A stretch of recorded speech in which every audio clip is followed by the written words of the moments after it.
காவேரியும் நிவினும் நேரா கிளம்புறத பார்த்துட்டு செம்மையா டென்ஷன் ஆயிடுறாங்க. யமுனா எங்கே கிளம்புறீங்க அப்படின்னோடனே, இல்லை காவேரி விருதுக்காக போகிறாரு அப்படின்னு சொல்லிட்டு அவங்க அம்மா சொல்கிறாங்க. என்னம்மா நீ என்கிட்ட சொல்லாமல் கொள்ளாமல் இப்படி பண்ணுற அப்படின்னோடனே, இதில் நெடி இருக்குது, காவேரி தனியாக போகிறேன்னா அதான் அந்த தம்பி போகிறேன்னு சொல்லிச்சு அப்படின்னோடனே அப்படியே ஆமாம் யமுனா, நான் போய் காவேரி விட்டுட்டு வரேன் அப்படின்றாங்க. அதை கேட்டுட்டு செம்மையாக டென்ஷன் ஆயிடுறாங்க. யமுனா இல்லை உங்களுக்கு வேறு வேலை இருக்குன்னு சொன்னீங்களே, அதெல்லாம் பார்த்துக்கலாம் யமுனா, நான் கிளம்புறேன் யமுனா, நீ வீட்டுக்கு பத்திரமா போயிடு அப்படின்னு சொல்லிட்டு கிளம்பி போயிட்டே இருக்காரு. யமுனாவோட வார்த்தையை கேட்காம, அதனால் யமுனா செமையாக டென்ஷன் ஆகிடுறாங்க. இதை பார்த்துட்டு கங்கா ஐயோ இப்படி என்ன பண்ணுறது, இந்த யமுனா ஒரு மாதிரி ஆச்சு, என்ன பண்ணுறது அப்படின்னு சொல்லிட்டு, யமுனா காவேரி காலிலேருந்து சொல்லிட்டு தான் இருந்தாங்க போகணும்னு சொல்லிட்டு, உங்கள் வீட்டுக்காரர் தான் கூட்டின்னு போய் விடுறாருல, பத்திரமா போகிறது தானே விட்டுறாரு, விட்டுட்டு வந்துடுவார் யமுனா அப்படின்னோன்னா அப்படியே பார்த்து முறைக்கிறாங்க. ஐயோ முறைக்கிறாரே அப்படி சொல்லிட்டு யோசிக்கிறாங்க கங்கா. அடுத்து இங்கே காவேரியும் நம்ம நிவினும் போயிட்டுருக்கும்போது, எதுக்காக காவேரி இவ்வளோ ரிஸ்க் எடுக்கிற, இந்த மாதிரி டைமில் ஒரு வேளை பின்னாடி யாரோ ஃபாலோ பண்ணாங்கன்னா என்ன பண்ணுறது அப்படின்னோடனே, எனக்கு தெரியாது நிவின், என்னை பொறுத்தவரைக்கும் விஜய் நான் பார்த்துக்கணும், அவர் என்னை இப்படிலாம் பார்த்துக்கினார் தெரியுமா, அந்தளவு பார்த்துக்கிட்டாரு, எல்லோரும் இருக்கும்போதே என்னை அவ்வளோ அளவு பார்த்துக்கிட்டாரு, இப்போ தனியாக இருக்கார், தாத்தா பாடி கூட இல்லை, இந்த நிலைமையில் அவரை எப்படி நிவின் நான் விட முடியும் அப்படின்னோடனே, நீ சொல்கிறதும் கரெக்டு தான் காவேரி அப்படின்றாரு.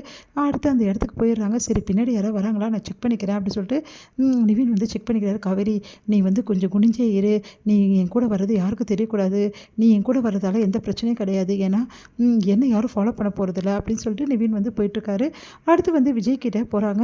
முதல்ல நிவின் காலிங் பெல் அழுத்துறாரு. விஜய் யோசனை பண்ணி, நிவின் நீங்களா அப்படின்னோடனே, உங்களுக்கு அப்படின்னோடனே, காவேரி தான் அந்த இடத்த சொன்னாங்க அப்படின்னோம். அப்படியா அப்படி சொல்லிட்டு உள்ளே வராங்க. உள்ளே வந்தோன்னே, இப்போ எப்படி இருக்கீங்க அப்படின்னோடனே, எனக்கு என்ன ஆச்சு, காவேரி எல்லா விஷயத்தையும் என்கிட்ட சொன்னா அப்படின்னோடனே, ஆமாம் காவேரி ரொம்ப ஃபீல் பண்ணுவாள், எனக்கு கூட காவேரி பார்க்கணும் போல் இருக்குது, என்ன பண்ணுறது அப்படின்னோடனே, பார்க்கணும் போல் இருந்தாண்ணா இப்போ பார்த்துருங்க அப்படி சொல்கிறாங்க.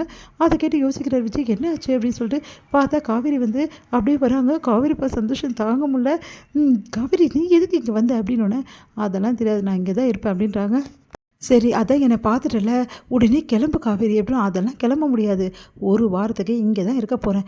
என்ன காவேரி சொல்கிற, ஒரு வாரத்துக்கு அவங்க வீட்டில் என்ன பதில் சொல்லுவாங்க, அதெல்லாம் நாங்கள் பேசி சமாளிச்சிட்டோம், உங்களை இந்த மாதிரி ட்ரைனிங் எடுக்க போகிறேன்னு சொல்லிட்டு பேசி காவேரி ஒத்துக்க வச்சு தான் இங்கே வந்திருக்கா அப்படின்னு விஜய் என்ன காவேரி இதெல்லாம் அப்படின்றாரு.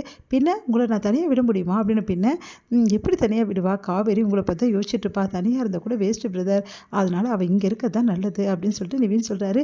நிவின் ரொம்ப தேங்க்ஸ் நிவின் அப்படின்னோடனே, இங்கே பாரு காவேரி, 1 வீக் கழிச்சு நீ ரெடியாகிரு, நானே கூட்டிகிட்டு போயிடுறேன், புரியுதா, அப்போ தான் சந்தேகம் வராமல் இருக்கும், இல்லை நீ தனியாக வருவேன்னு சொல்லிட்டு வீட்டில் ஃபீல் பண்ணுவாங்க அப்படின்னோடனே, தேங்க்யூ நிவின் அப்படின்றாரு. உடனே சரி அந்த பசுபதியை பிடிக்கிறதுக்கு என்னென்ன வழி இருக்குதுன்னு நான் பார்க்குறேன், அந்த பசுபதி எங்கே இருந்தாலும் நான் உங்களுக்கு சொல்கிறேன் அப்படின்னு சொல்லிட்டு கிளம்புறாரு நிவின். இங்கே ரொம்ப தேங்க்ஸ் அப்படின்னு சொல்லிட்டு 2 பேரும் சொன்னோன்னே நிவின் சரி ஓகே பரவாயில்ல அப்படின்னு சொல்லிட்டு கிளம்புறாரு. இங்கே என்ன பண்ணுறாங்க, காவேரி ஓடி அப்படியே கட்டிக்கிறாங்க விஜயை. விஜய் காவேரி ஏன் காவேரி இப்படிலாம் பண்ணுற அப்படின்னோடனே, இங்கே பாருங்கள், நான் தான் உங்களை 1 வீக் பார்த்துக்க போகிறேன், அதனால் நீங்கள் எதுவும் சொல்லக்கூடாது, நீங்கள் இப்படிலாம் என்ன கவனிச்சிங்களோ அதுக்கு மேலே நான் கவனிப்பேன் உங்களை அப்படின்னோடனே, நான் என்ன சொன்னாலும் கேட்க மாட்டேங்கிறேன், அப்புறம் இஷ்டம் அப்படின்றாங்க. அதே மாதிரி வேப்பிலை ஃபுல்லாக போட்டு படுக்க ரெடி பண்ணுறது, அதுக்கப்புறம் விஜய்க்கு எல்லாத்தையும் பார்த்து பார்த்து கொடுக்கறது, இது எல்லாமே காவேரி அவ்வளோ அழகாக செய்கிறாங்க. காவேரி நல்லா பார்த்துக்கிறத பார்த்து விஜய் நெகிழ்ச்சி அடைகிறாரு. அடுத்து விஜயும் காவேரி அப்படியே கட்டிக்கிட்டு தன்னை மறக்கிறாங்க. இந்த சூழ்நிலையில் இங்கே என்ன பண்ணுறாங்க, மார்க்கெட்டுக்கு நடந்து வந்துக்கிட்டே இருக்காங்க சாரதா. வண்டி யாரும் வேணும்னு எடுத்துகிற மாதிரி இருக்குது. பார்த்தா அங்கேருந்து இறங்குறாரு பசுபதி. பசுபதி பார்த்து சாரதா செம்மையாக டென்ஷன் ஆகிறாங்க. தங்கச்சிம்மா எப்படி இருக்க அப்படின்றாரு. அதை கேட்டுட்டு இங்கே பாரு மரியாதையே போயிடு, இல்லைடா நான் என்ன சிவன் எனக்கே தெரியாது அப்படின்றாங்க. ரொம்ப ரொம்ப ஓவராக கோவப்படாத, எல்லாத்துக்கும் சேர்த்து வச்சு உனக்கு இருக்குது அப்படின்றாங்க.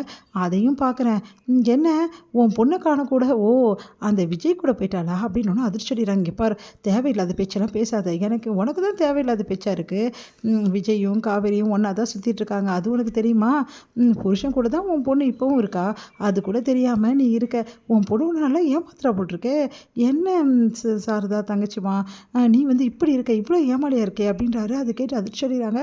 இவன் என்ன சொல்கிறான் ஒன்றும் புரியுது, இவன் சொல்கிறது உண்மையா அப்படின்னு சொல்லிட்டு யோசிக்கிறாங்க.